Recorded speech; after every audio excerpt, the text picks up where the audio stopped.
Hello అండి. అందరూ ఎలా ఉన్నారు? బాగున్నారా? అందరూ వరలక్ష్మి వ్రతం జరుపుకున్నారా బాగా? నేను కూడా జరుపుకున్నానండి ఇక్కడ కోయిట్లో. చూడండి ఎంత చిన్న ప్లేస్ అండి మాది. మా రూమ్లో చాలా చిన్న ప్లేస్ దేవుడిని పెట్టడానికి. అయినా కూడా వరలక్ష్మి వ్రతం జరపటం అయితే మానలేదు నేను. అంత చిన్న ప్లేస్లో అయినా కొద్దిగా అరేంజ్ చేసుకున్నాను. చాలామంది ఇంటి దగ్గర అయితే మనకు దేవుని గుడి సపరేట్గా ఉంటుంది కాబట్టి మనం మంచిగా అలంకరించి అమ్మవారిని చాలా బాగా అలంకరించుకుని బాగుంటుంది. కానీ ఇక్కడ చాలా చిన్న ప్లేసు అయినా కూడా చేసుకున్నాను. దేవుడికి నైవేద్యాలు అన్నీ సమర్పించానండి.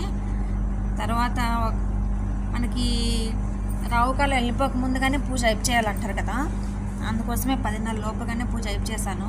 ఇంకో ఒక్క పొద్దు తీర్చడానికి మా ఆయన దేవుడి దగ్గర పెట్టిన పళ్ళాల్లోంచి కొంచెం కొంచెం అన్నము, నేను చేసిన ప్రతి ఒక్క ఐటాన్ని కొంచెం కొంచెం